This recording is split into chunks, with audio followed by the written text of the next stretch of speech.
Today on the Matt Walsh Show, justice is officially dead in this country as Donald Trump is convicted by a kangaroo court in one of the most disgraceful sham trials in American history. I have plenty to say about this today, as you can imagine. Also, another traditional American symbol has been declared problematic and is now being banned, even though nobody can explain what is so problematic about it.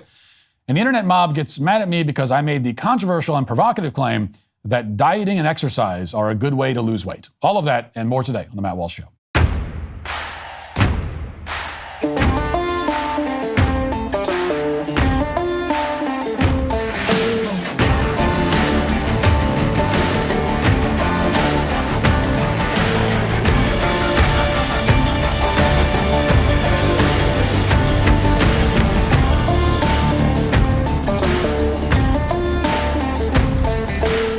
Once again, Pure Talk is investing in their customers with their own money and without charging you an extra penny. I'm happy to announce that Pure Talk is now providing international roaming to over 50 countries. As you plan your summer travel, make sure your wireless provider has you covered at home and abroad. Pure Talk already puts you on America's most dependable 5G network, but now they're offering coverage in over 50 countries as well.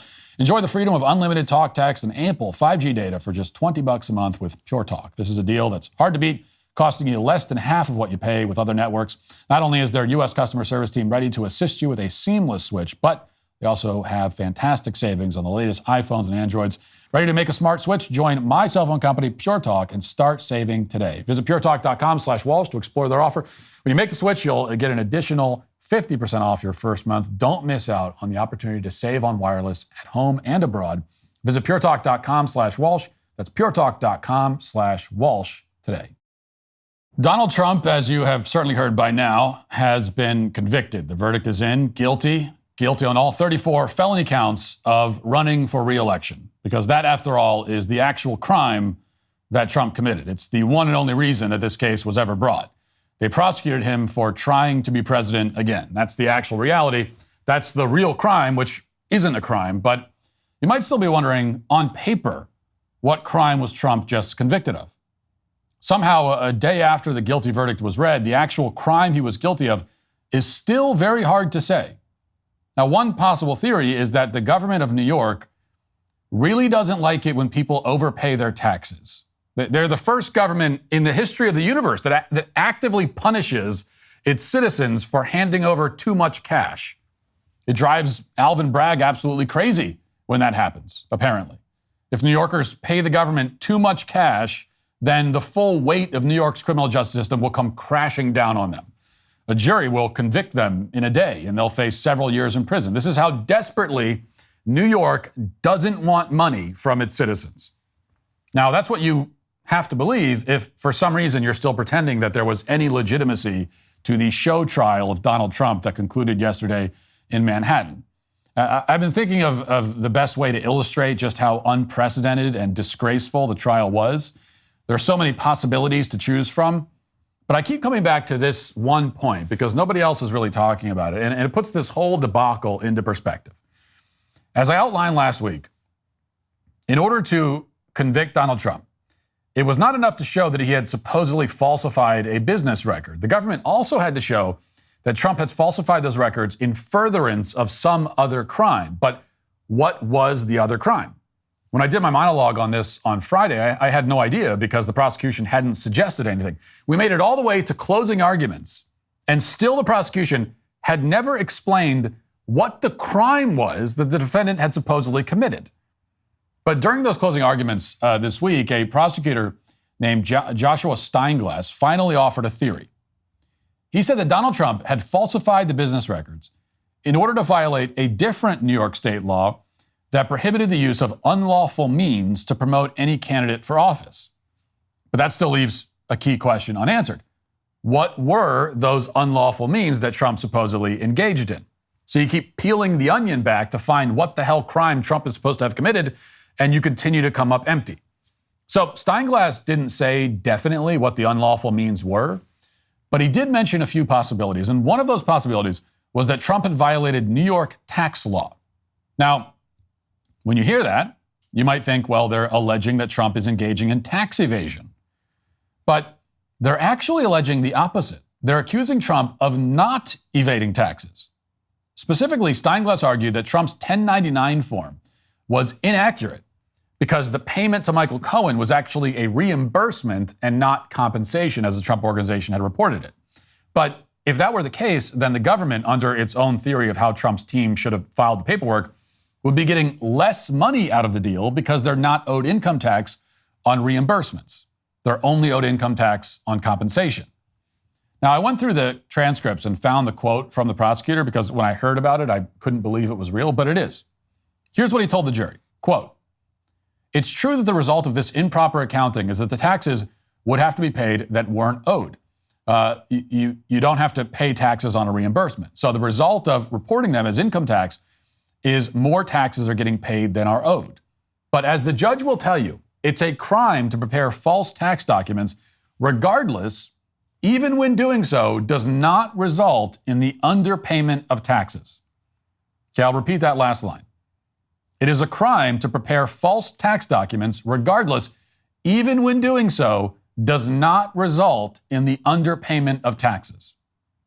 So translation, it's very possible the jury just convicted Donald Trump for falsifying business records in order to cover up the fact that he overpaid on his taxes. That is one of the three possible grand conspiracies that were alleged here. A dastardly scheme to funnel too much money to the government. This is the villainous behavior that we're supposed to believe is a threat to democracy.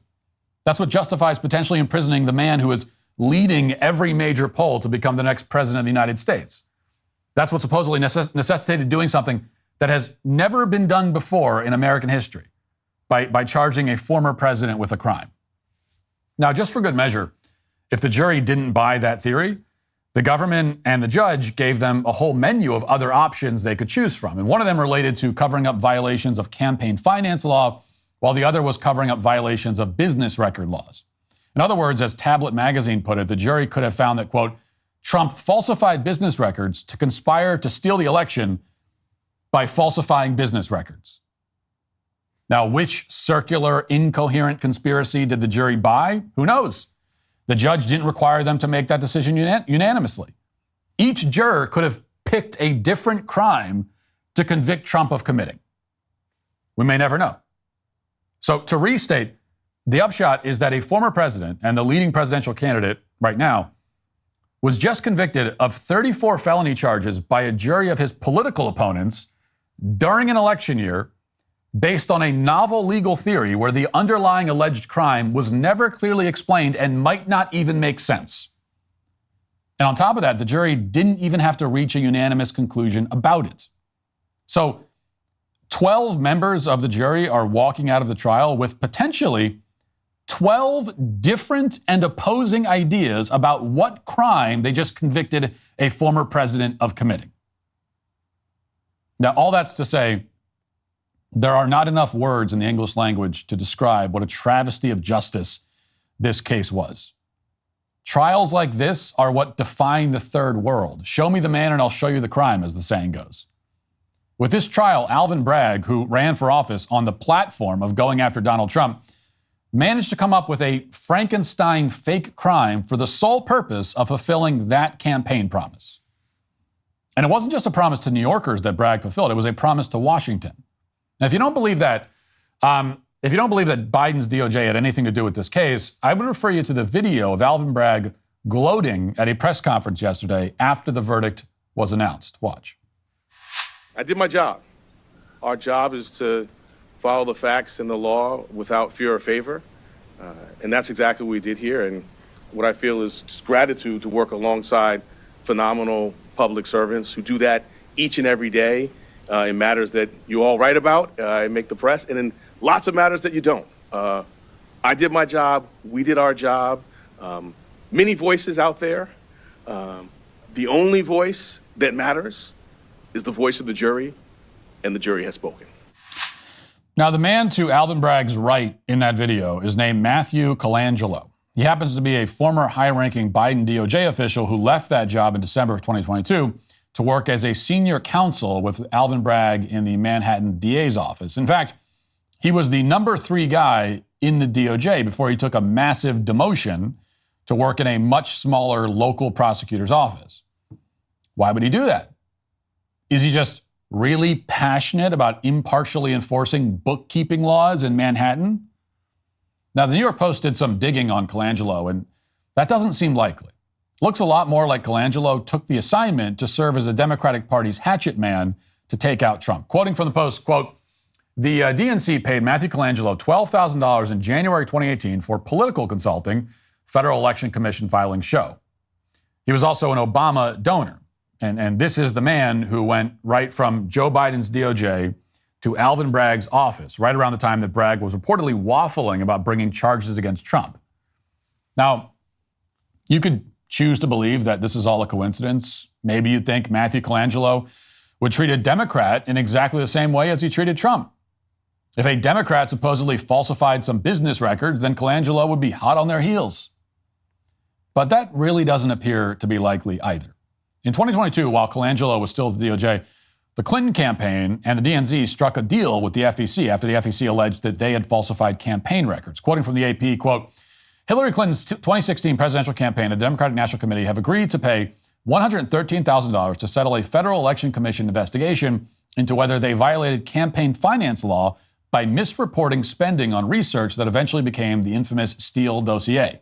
Clinton campaign hired Perkins Coie, which then hired Fusion GPS, a research and intelligence firm, to conduct opposition research on Republican candidate Donald Trump's ties to Russia. But on FEC forms, the Clinton campaign classified the spending as legal services. Well, that sounds a lot like what Donald Trump was accused of doing, except much, much, much worse. The Clinton campaign allegedly falsified records to hide their involvement in spreading the Russiagate lie. And that was a lie that dominated the political landscape for 6 years? It led to thousands of fake news articles and investigations, ruined the lives of several people who worked on the Trump campaign. But no member of the Clinton campaign was ever hauled before a jury for falsifying records or for doing anything else. Matthew Colangelo never even dreamed of prosecuting them. And of course, neither did Alvin Bragg. The Clinton campaign and the DNC just paid a fine and the matter was resolved. That was it. There was never any criminal prosecution, much less talk of prison time. But in Trump's case, the media is now doing everything it can to convince Americans that, according to established legal precedent, Donald Trump must go to prison for this fake crime. That appears to be the next step here.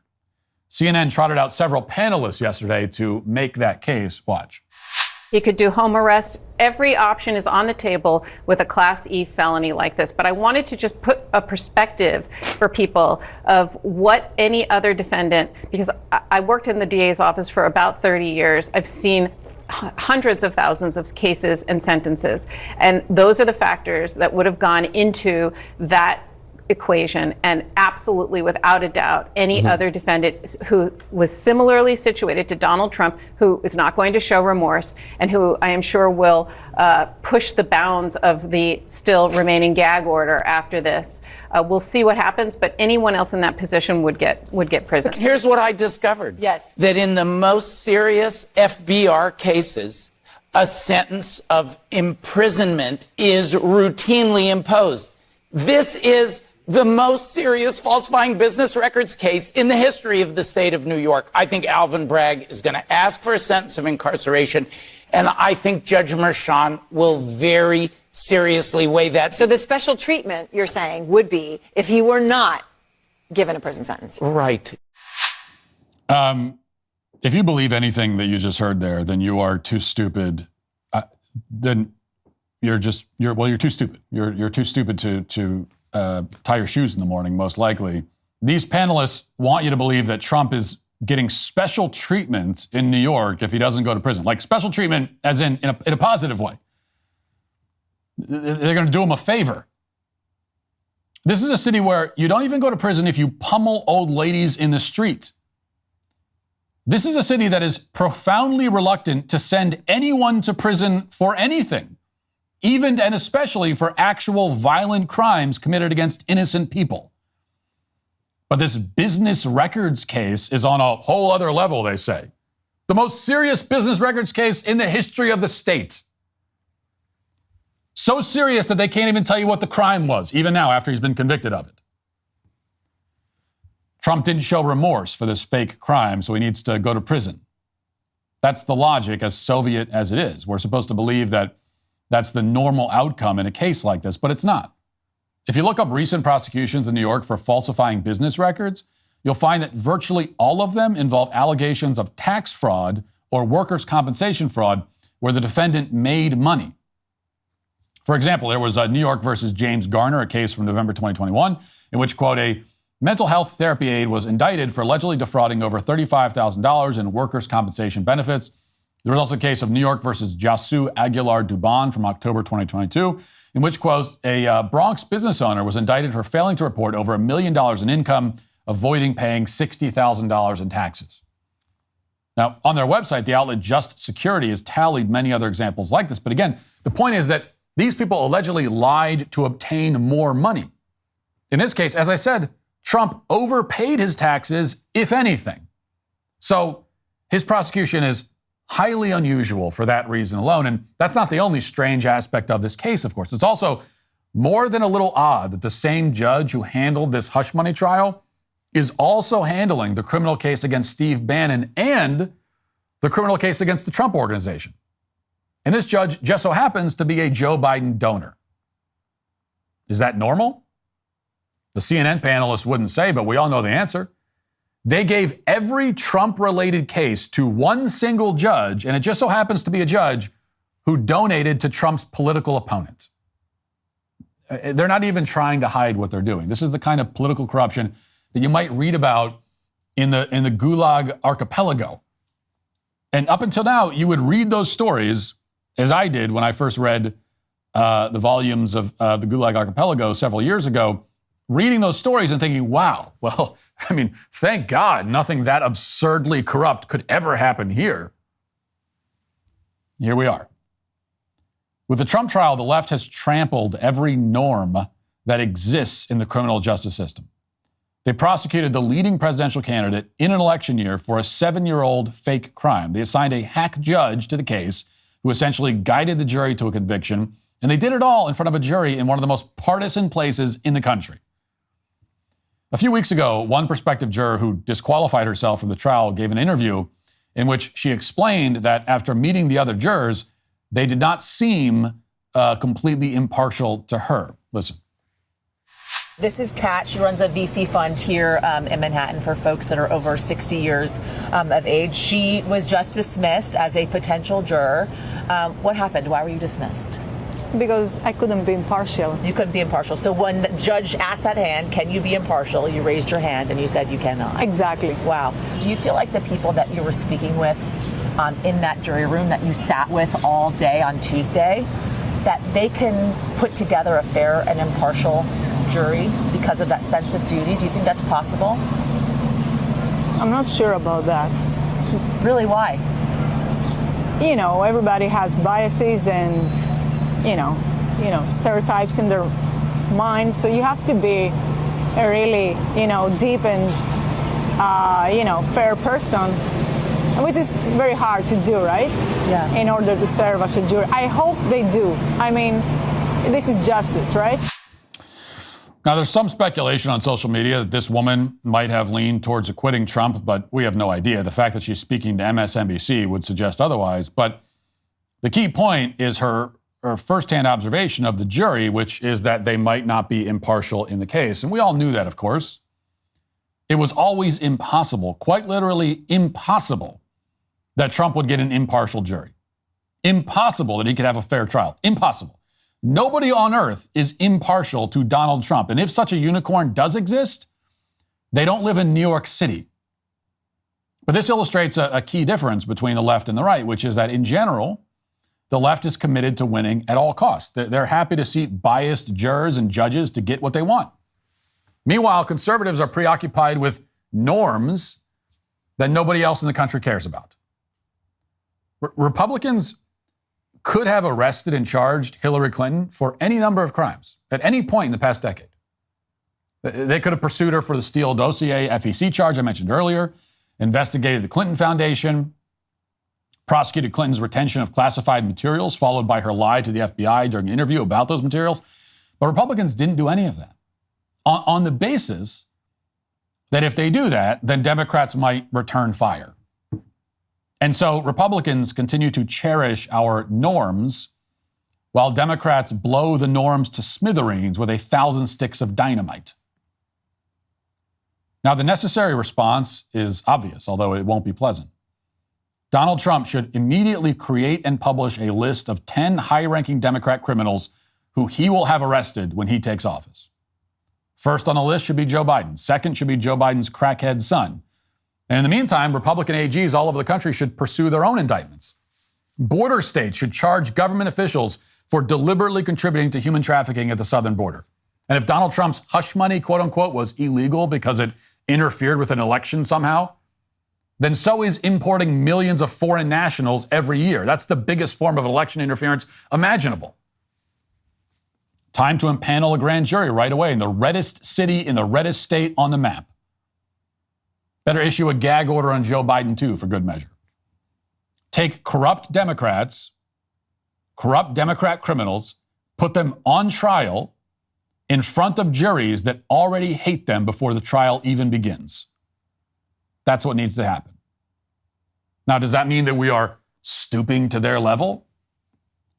No, it means that we must stop pretending that we live in a country that no longer exists. Now, will any of this ever come to pass? We'll see. It's doubtful, but it's the only viable option. Right-wing lawfare is what's necessary to defeat left-wing lawfare. There is no other way about it. The entire legal system depends on a series of unstated principles that prosecutors won't pursue political cases, that juries will be impartial, that crimes must be clearly defined. And once one side violates all of these principles, then the principles cease to exist for everyone. They're gone. They do not exist anymore. And now it's mutually assured destruction. But that's a deterrent that only works if there's a real possibility that it's actually enforced. And after what just happened in Manhattan, it's well past time to introduce the left to what mutually assured destruction might look like. So, frankly, I don't want to hear elected Republicans complaining about this verdict. I don't need to see their tweets and their statements condemning it. They've already put out all the statements and all the tweets. I don't care. None of us care. We're not impressed with that. If you're an elected Republican saying, I oppose this, and you're going on Fox News and you're great, good for you. The only thing that we want to hear from these people is which Democrats they will have arrested. Don't tell us you're sad about the verdict. We don't give a damn about your feelings. We want to see corrupt Democrat criminals frog-marched on camera in handcuffs. Don't whine about the double standard. Force the Democrats' own standards on them. Drag them there kicking and screaming. And if you won't do that, then just shut up. Now let's get to our 5 headlines.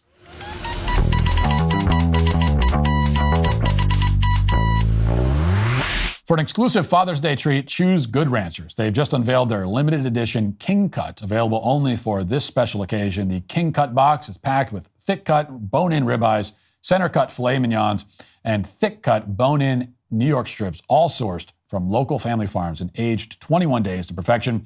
The work of a father never ends, so Good Ranchers is offering free bacon for life with any new subscription.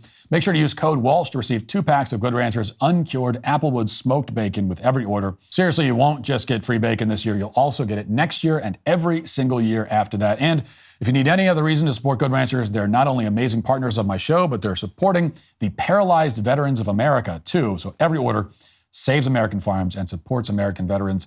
So knock this Father's Day out of the park. Visit goodranchers.com. Use code Walsh to secure their brand new King Cut box for a dad you know, or subscribe to any of their custom curated box for yourself. Don't forget to use code Walsh at checkout to claim your free Applewood smoked bacon for life. That's goodranchers.com with promo code Walsh. ABC 7 News in San Francisco reports a historic but controversial flag that has become a symbol of the far right was taken down in front of San Francisco City Hall over the weekend. According to a city official, the Appeal to Heaven flag was swapped with an American flag on Saturday. Officials say the controversial flag was initially raised on Flag Day in 1964 at Civic Center. It was part of what is known as the Pavilion of American Flags. San Francisco Recreation and Parks Communication Manager Daniel Montez said the flag was originally used during the American Revolutionary War, flown by George Washington's cruisers. It was associated with early quest for American independence. It's since been adopted by a different group, one that doesn't represent the city's values, so we made the decision to swap it with the American flag.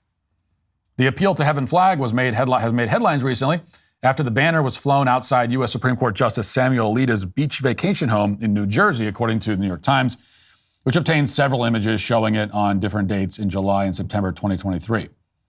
The Times previously reported that an upside-down American flag had flown outside Alito's Alexandria, Virginia home less than 2 weeks after the violent January 6, 2021 attack on the U.S. Capitol. This is how it works. And we're watching the process in real time, so it's very instructive, and it's worth taking note of this. We are watching as the left takes the next historical symbol, which in this case has existed for 250 years, back to our nation's founding, and just deciding that they're going to turn it into a problem. Just deciding that it's a problem now. This thing that has existed for 250 years hasn't been a problem, and now it's a problem. And they decided it because Alito flew the flag at his vacation home. Turns out that exact same flag had been outside of San Francisco City Hall for 50 years.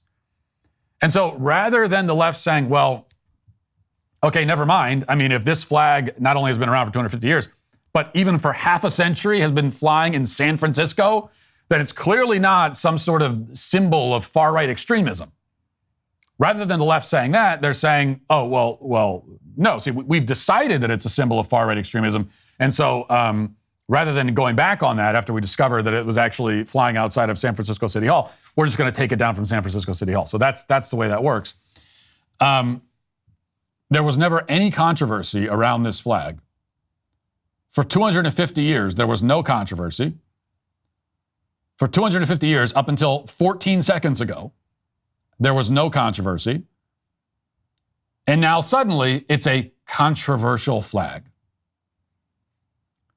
So this is what they do. They took this traditional American symbol and just decided one day on their own that actually it stands for insurrection and right-wing extremism and presumably racism and so on.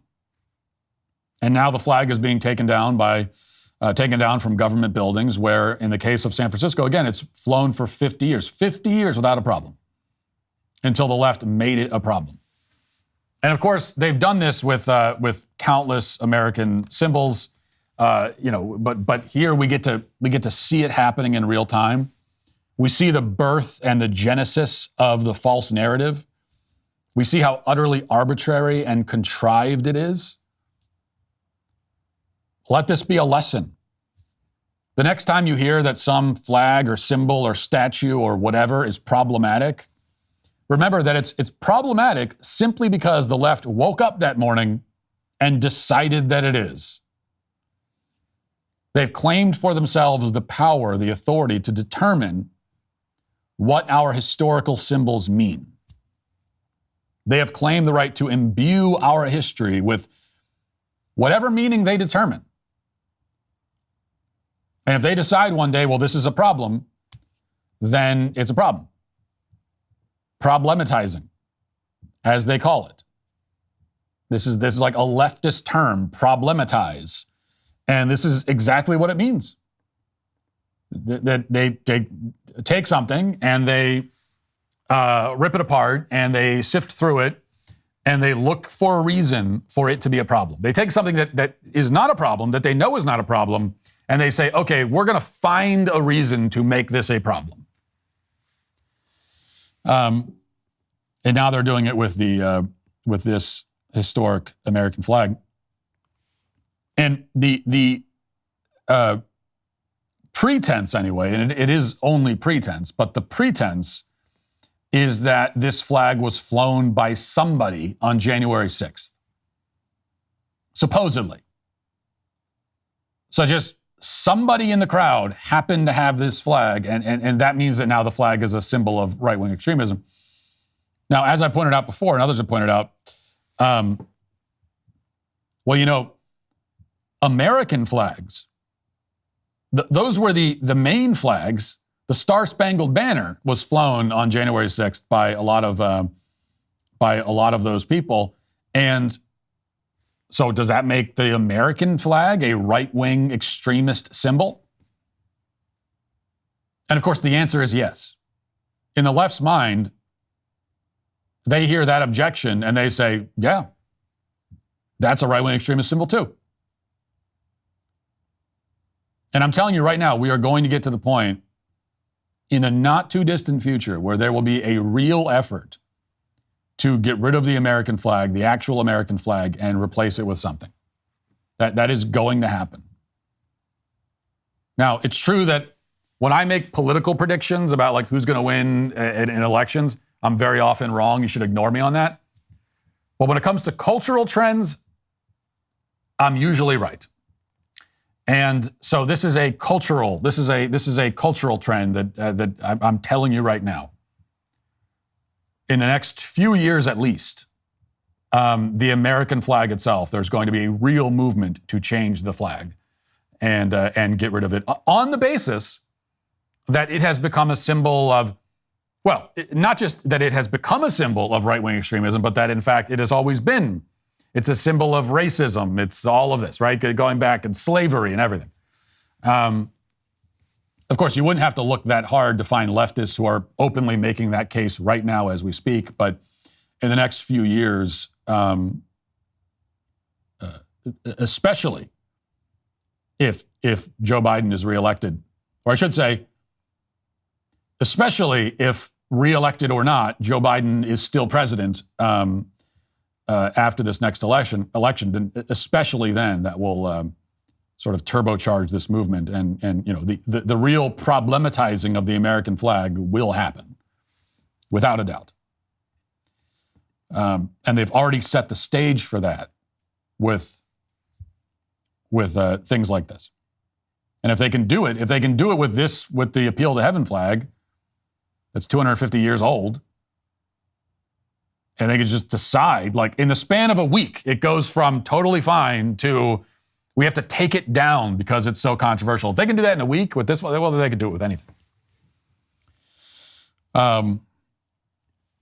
What will replace the American flag when they decide to take it down and rip it up?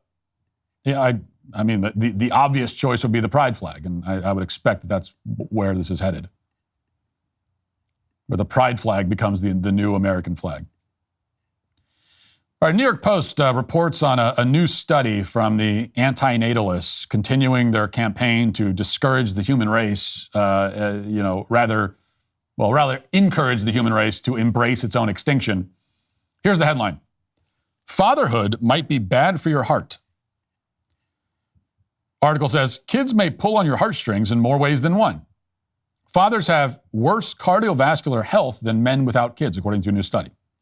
Researchers from Northwestern University and Ann and Robert H. Laurie Children's Hospital of Chicago analyzed data from 2,814 men between ages 45 and 85 and found that health outcomes varied considerably by ethnicity and how old the man was when his first kid was born. For example, men who became fathers under age 25 seemed to have worse heart health than other fathers. This was especially true among men who were Hispanic or Black. The study, published in AGPM Focus earlier this month, used data from the multi-ethnic study of atherosclerosis. The men were grouped as being fathers or non-fathers and self-identified as Black, Chinese, Hispanic, or white. Fathers made up 82% of the group. Black, Chinese, Hispanic, or white. Just seems like a really specific category there with Chinese. Why not Asian? I don't know. The researchers looked at a number of health markers, including diet, exercise, and smoking habits, weight, blood pressure, and glucose levels, and turns out that it's bad for your heart to be a father. Now, as you hear this, you might be a little confused because maybe you could have sworn that you've heard studies that show that married men and family men tend to be healthier and live longer. So what's up with that? Well, That's true. And in fact, this very same study even acknowledges that. Quote, fathers might live longer. While the fathers in the study had worse cardiovascular health overall, they were the least likely to die from any cause in the group. Researchers said that this may be because fathers have more social support than non-fathers. Fathers may also be more likely to have someone as their future caretaker to help them attend medical appointments and manage medications. We also found that fathers had lower rates of depressive symptoms than non-fathers, so mental health may be contributing to the lower death rates in fathers. Okay. So fatherhood destroys your heart and helps you live longer. If that finding seems like nonsense, it's because, of course, it is. And studies like this are pointless anyway, because if you put the effort in to take care of yourself, you'll probably have good heart health. Now, there could be other things that happen, other diseases that crop up that are basically outside of your control. But if you take good care of yourself, you'll have pretty good heart health and good health in general for a long time anyway. And if you don't take good care of yourself, then you won't. And that's the case whether you have 10 kids or no kids. So even if we accept the results here, it doesn't mean that if you have kids, you're more likely to have a bad heart. Your own personal likelihood of having heart problems depends largely on your own eating and exercising habits, and that's what will determine it. And, I can say this for my case, that if I was not married and I had no kids at my advanced age of almost 38, I would probably be obese at this point. I mean, I would certainly be pretty flabby and weak.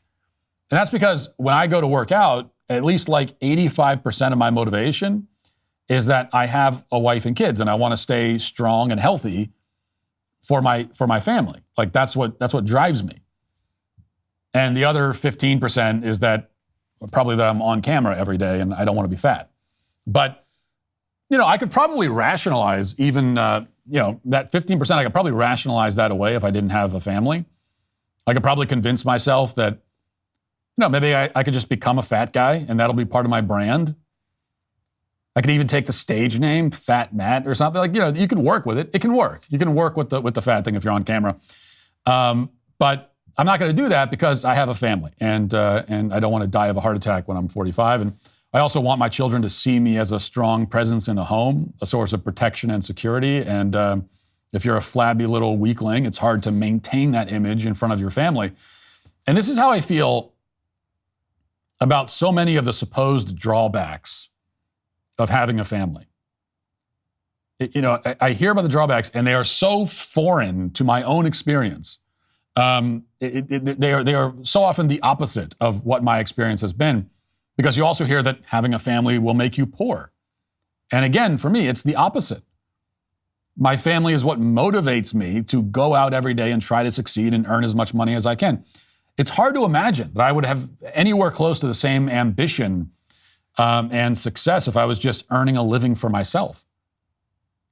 I mean, honestly, if it was just me, I could probably get by pretty easily on, like being like a Walmart assistant manager or something like that. And I don't mean that as an insult to Walmart assistant managers. I'm just saying that a single guy doesn't need much.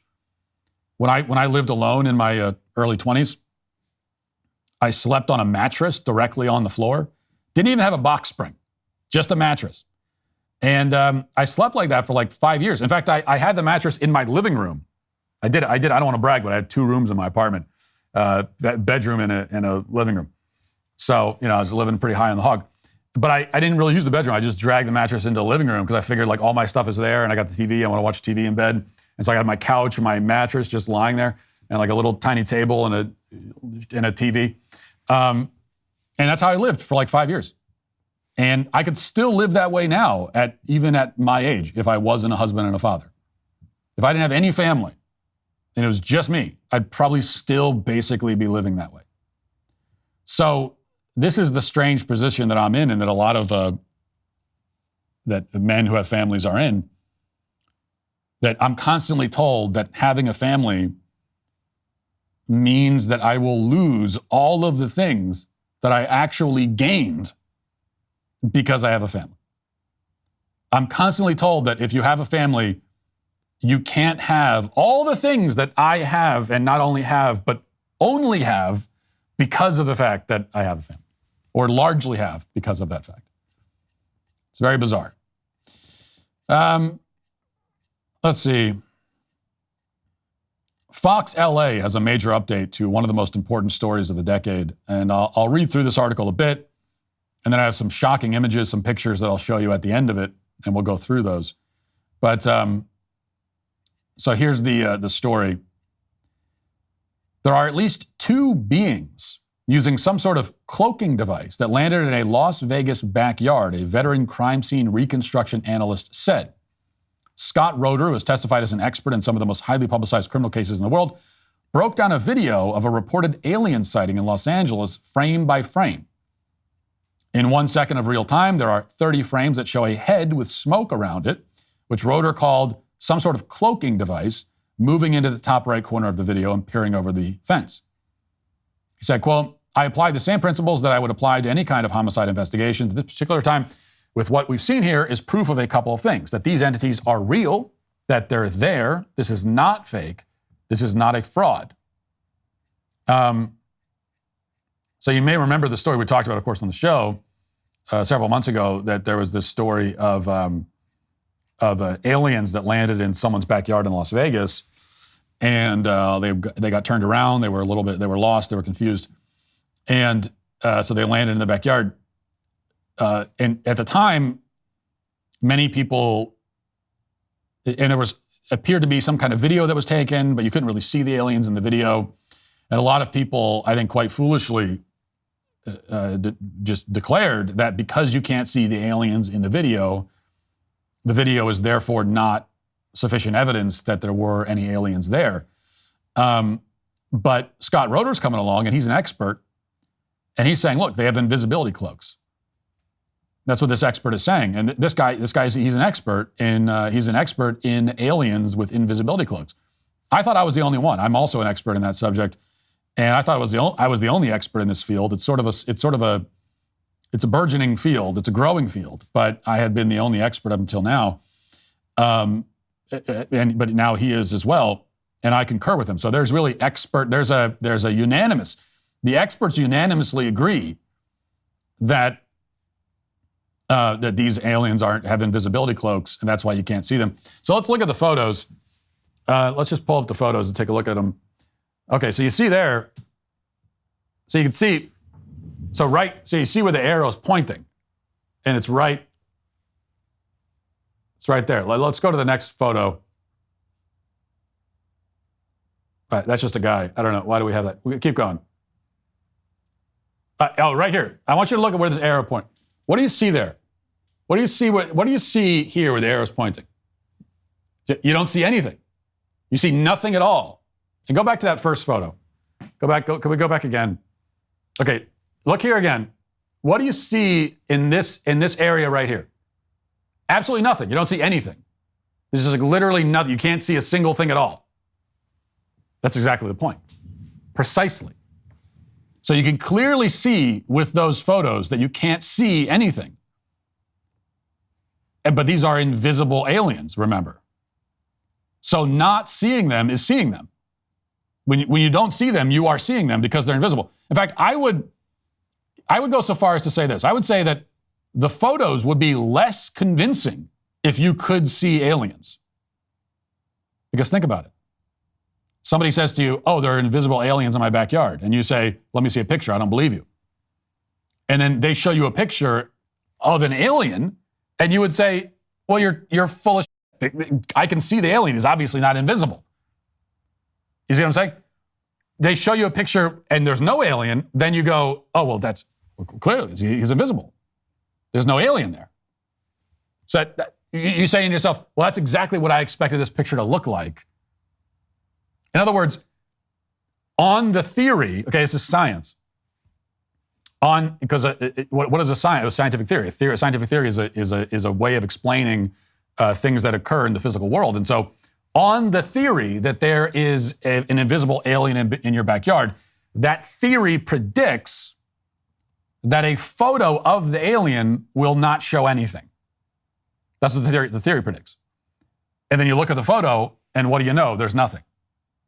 So the theory has been proven. The theory has been confirmed. It's confirmed. It's actually a fact now. It is a fact. We now have confirmation.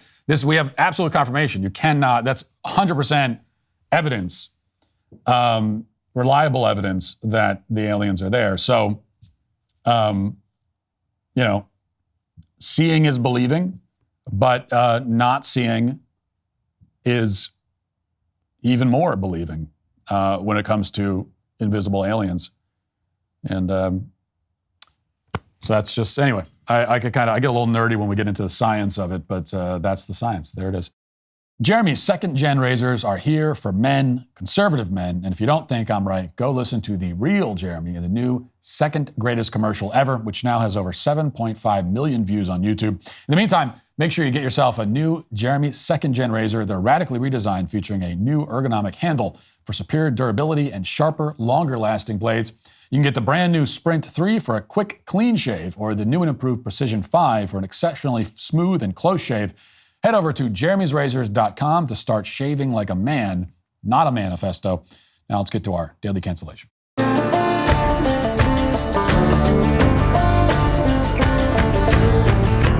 Yesterday, before the Trump verdict swept away all of their conversations on social media, I had been involved in a debate about obesity. And here was the question at the center of this discussion on Twitter. Can you lose weight simply by eating less and exercising more? Now, if you're a sane person, this does not sound like much of a debate at all. We might as well debate whether walking is best achieved by putting one foot in front of another, or whether there's a noticeable causal link between putting your hand on a hot stove and sustaining a burn on that same hand. These do not sound like debatable topics, and yet people were debating it. Lots of people, including and especially those who fashion themselves experts. Now, it began when I posted a response to a tweet from the account Raw Egg Nationalist, and he linked to a study from 1992 finding that obese people tend to underreport the amount of food they eat and overreport the amount of exercise they get. And then they complain that they can't lose weight. They complain that they're doing everything they can to lose weight. According to the study, they're actually they're not doing the things that they claim they're doing. And so that's why they're not losing weight. And I said this. A bunch of people on here got mad at me recently because I said that literally anyone can lose weight simply by eating less and exercising more. But it's obviously true. The idea that overweight people remain overweight even with dieting and exercise is asinine. It's actually a scientific impossibility. That's what I said. Pretty straightforward, obvious, unassailable, you might think. But then came the indignant responses. Let me read there were a lot of them, but let me just read a few of them for you. And we'll start with this from metabolic health coach and public speaker Valerie Ann Smith. She posted, quote, "Asinine?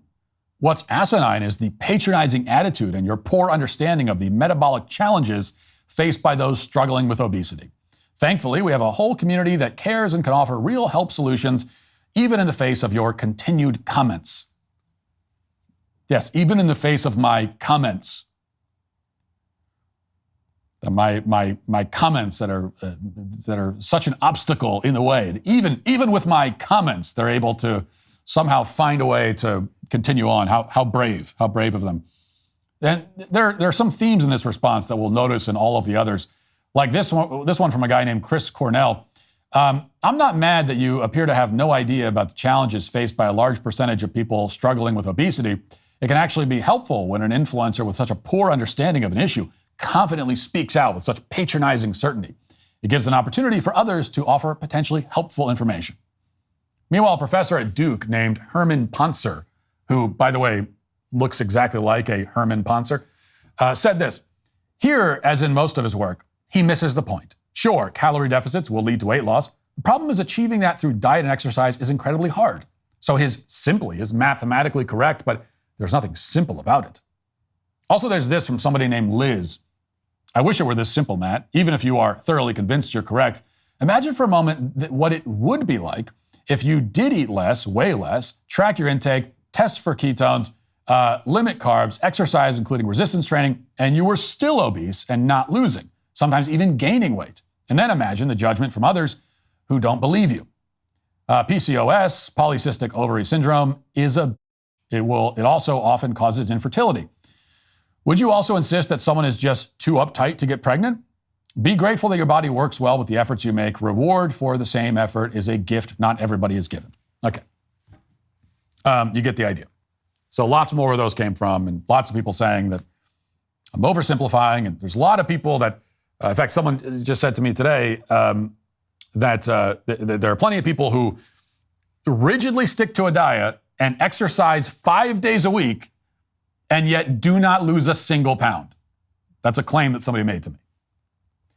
Now, there's a fundamental confusion on display with all of these people who, while suffering from this confusion, are nonetheless accusing me of failing to be a sophisticated thinker who can pick up on fine distinctions. Here's the distinction that they, and many other people with their view on this topic, somehow miss. The words simple and hard are not mutually exclusive. Just because a thing is hard, that doesn't mean that it's complicated. This is my point about weight loss. It isn't complicated. It is very simple. In fact, it's one of the simplest things in the world. Burn more calories than you take in. You will lose weight. You will. This is physics. It's a law of nature. It is true of everyone, everywhere, for all time. Okay, it's the reason why there has never been a single case of somebody being stranded on a desert island for months with little to no food, and then when they're rescued, everyone's shocked to see that they somehow have put on weight during the experience. Never happened once in history. It's why everybody is skinny in third world countries. It's why every contestant on every survival show ever has lost weight. And these examples shouldn't be necessary. If you eat less and exercise more, you will lose weight. You will. You will. Every person who claims to be an exception is lying. You are lying. You are a liar, all of you. And you know it. Well, you say that, Matt, but no, I exercised 5 days a week and stuck to a diet originally and didn't lose a pound. No, you didn't. You're lying. You're just a liar. You exercised 5 days a week consistently and didn't lose a pound? What the hell kind of exercise are you doing exactly? I mean, I guess we need to maybe we need to explain what we mean by exercise. Like, are you just driving to the gym and walking in and then turning around and leaving and calling that exercise? Yeah, if that's what you're doing, you're not going to lose weight. If you're doing any kind of like actual exercise 5 days a week, or even 3 days a week, even 2 days a week, and you're sticking to a diet, yes, you will lose weight. 100%. And if you claim otherwise, I know you're a liar, because here's how I know. Because you are a human being existing in the same reality as me, which means that you are subject to the same laws of nature that I am. And this is, again, an indisputable law of nature. Eat less, exercise more, and you lose weight. You must lose weight. You cannot not lose weight. I don't care what's going on with your thyroid, your hormones, your whatever. Diet and exercise will lead to weight loss. If you say that you've tried everything and you haven't lost weight, I know that you're not telling the truth, because you haven't tried everything, because you obviously haven't tried the one single and simplest thing that actually works, which is to eat less and move more. Is it hard? Yes. Okay, if we could move past the like, does this work question, which is so insane. It's like, the idea that it doesn't work is a fantasy on the level with the tooth fairy, okay? If we could all move past it, if you think I'm being patronizing, I'm only being patronizing about this claim that a person can actually eat a healthy diet and exercise and not lose a single pound.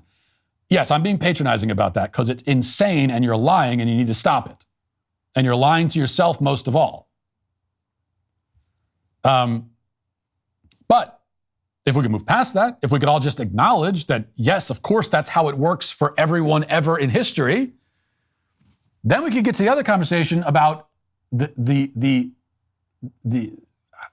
difficulties of actually putting, not the complications, but the difficulties, the hardships, rather, maybe is a better word, of actually putting that into practice. Because yes, it is hard.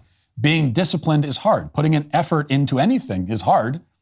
Not doing something that you want to do, like say not gorging yourself on French fries or cheesecake or whatever, is hard. And it's especially hard when you live in a society that encourages constant and unrestrained consumption in every conceivable form. You are encouraged and enabled to be in a constant state of consumption. It was a whole lot easier for someone 100 years ago to not overeat, which is also why there weren't very many fat people 100 years ago. And that demonstrates yet again the link between eating, exercise, and the amount of lard on your body. So it is hard. Yes. But I'll even go so far as to admit, because it's clearly true, that it's harder for some people than it is for others. It might be a lot harder for you than it is for me. Everyone's metabolism is different. You might lose weight you will lose weight if you do these things, but you might lose it at different rates. You might, and all that kind of stuff. There are some people who might just be like naturally more disciplined. Naturally, it might be easier for some people to follow a strict diet. Or there are people who work out a lot and they really enjoy it. And so because they enjoy it, it's easier for them to do. There are other people who might get into a habit of working out and they might stick to it for a year, but never really like it. While there are other people that go to the gym and they just love every second of it. And yes, if you love it, it's easier to do than if you don't. So like all of that is true. But it's still simple. And in life, the simple things are often the hardest. To be an all-around decent, productive, honest, hardworking, healthy person is hard. And it's also, again, extremely simple. We all know how to be that sort of person. We all know what sort of choices to make in any given situation to get ourselves closer to that ideal. If we don't make those choices, it's not because we're confused by complexities and nuances. It's because it's hard, and we don't want to do the hard thing. What you see people doing on this subject, it's the same thing that people do in so many other facets of life. They try to complicate what should be very uncomplicated. When it comes to obesity, if you can convince yourself that it's complicated, then you have an excuse to remain obese.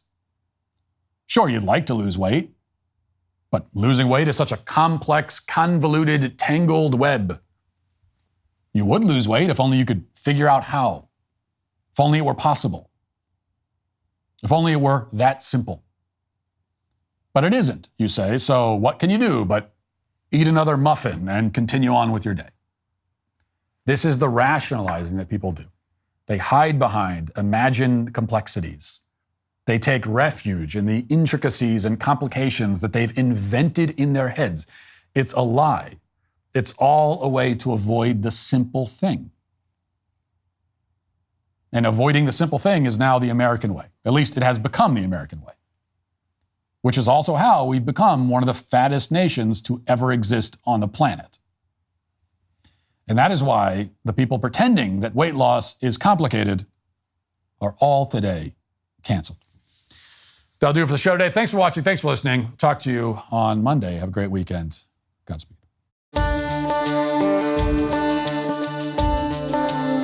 The executive producer of The Matt Walsh Show is Sean Hampton. Our associate producer is McKenna Waters. The show is directed by Mark Jones and Trey Miller. Our production manager is Austin Michaelis. The show is edited by Jeff Tomlin. Our lead audio engineer is Mike Coromina. Our audio engineer is Ryan Reese. Our hair and makeup artists are Cherokee Hart and Andrea Bauer. Our wardrobe stylists are Kristen Galarraga and Cameron Lasco. The director of production is Mathis Glover. Our director of post-production is Matthew Kemp. The director of studio operations is Pavel Vodowski. Camera studio and equipment management is Patrick Kennedy. Our chief broadcast engineer is Jeff Govin. And our assistant broadcast engineer is Allegra Rohr. Our lighting director, Keith Duggan. Show designers are Kat Darnell and Cynthia Angulo. Episode thumbnails are created by Grace Gordon and Clay Hyder. Our playback operators are Finn Pope and CJ Hickish. And our show assistant is Holly Pratt. Our production assistants are Mike Moran and Zach Lewis. The executive in charge of production is David Wormus. The executive producer is Jeremy Boring. The Matt Walsh Show is a Daily Wire production, copyright Daily Wire 2024. Hi, this is Andrew Klavan. If you like American flags and automatic weapons and shaking your fist at homosexuals while fighter jets fly over in formation, come to the Andrew Klavan Show. We don't have any of that, but we will be making fun of idiots and praising God and laughing our way through the fall of the Republic. It's like an insane asylum for happy people. That's the Andrew Klavan Show right here on Daily Wire Plus.